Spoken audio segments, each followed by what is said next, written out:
All right, so today we're jumping into something fascinating, a history of defiance. We're going to look at four pretty remarkable moments where Iran openly and directly challenged the military might of the United States.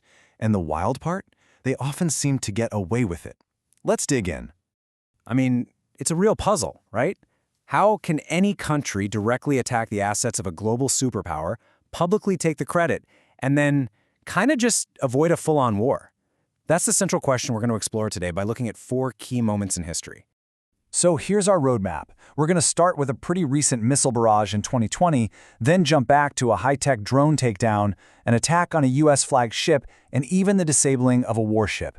It's all to uncover this really interesting pattern of defiance. Look, the story between the US and Iran goes way, way back, but we're not telling that whole story today. We're zeroing in on these specific moments of direct military confrontation that really make you stop and think. So let's kick things off in 2020 with a direct state-on-state military strike that really did bring the two nations right to the brink of all-out war. The timeline here is just incredibly fast. On January 3rd, a U.S. strike kills one of Iran's most powerful military leaders, General Qasem Soleimani. Iran publicly swore it would get revenge, and just 5 days later, bam, they delivered. And get this, these weren't just random rockets lobbed over a border.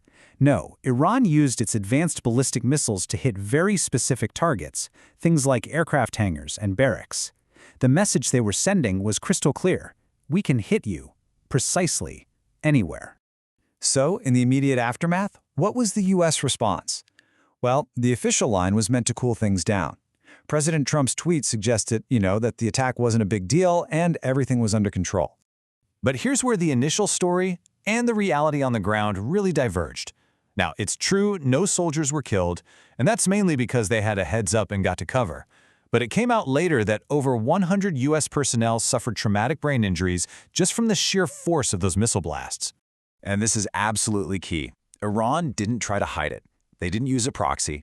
They came right out and said, yeah, that was us. They called it a warning. And honestly, the world just held its breath, stunned, when the U.S. chose not to strike back militarily.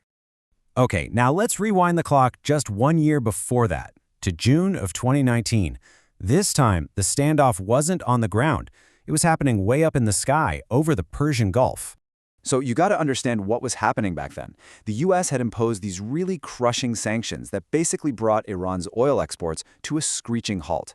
And right around that same time, you start seeing these mysterious attacks on oil tankers in the Gulf. Everyone suspected it was Iran's proxies, but nobody could definitively prove it. Into this incredibly tense situation, the U.S. flies one of its most advanced spy drones, the RQ-4 Global Hawk. Now, this thing was flying at 65,000 feet. We're talking an altitude where it was basically thought to be untouchable by most anti-aircraft systems. And then something happened that I don't think many people expected. Iran, using its own domestically built missile system, locked on, fired, and hit it. That multi-million-dollar piece of American technology was turned into a fireball falling out of the sky. It was a huge shock to defense analysts everywhere. So immediately, you have two totally different stories. Iran comes out and says, hey, that drone was deep inside our territory. The U.S. says, no way, it was over international waters, and despite some pretty serious threats of a retaliatory strike from the White House, in the end, nothing happened. All right, to really get where all this comes from, we have to go even further back, to the 1980s.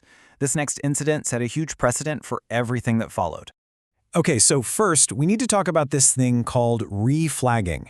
It's actually a pretty simple idea. Iran was attacking oil tankers left and right, so Kuwaiti ships got permission to fly the American flag. The logic was, an attack on a ship with a U.S. flag is an attack on the U.S. itself. Simple enough, right?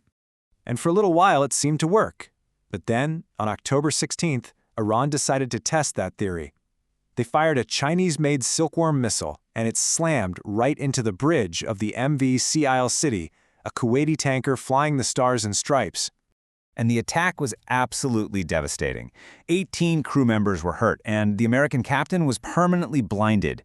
This time, there was a direct American response. 3 days later, the U.S. Navy went in and completely destroyed 2 Iranian oil platforms that were being used as military bases. Now, fast forward just a few months into 1988, and Iran changes tactics again. They move from high-tech missiles to a classic tool of asymmetric warfare, using cheap, low-tech weapons to hurt a much more powerful enemy. In this case, we're talking about naval mines. And this slide really says it all, doesn't it? This gets to the heart of the strategy. You want to challenge a superpower? You pit a simple $500 mine against a state-of-the-art $90 million warship. So how'd they do it? Well, the method was actually pretty brilliant in its simplicity. These weren't the old-timey mines you see floating on the surface. Nope, they were anchored to the seafloor with a chain that was just the right length to let the mine float about 15 feet below the surface. Totally invisible, but perfectly placed to be hit by the deep hull of a Navy ship. And sure enough, on that day, the USS Samuel B. Roberts, a guided missile frigate, sailed right over one of these hidden traps.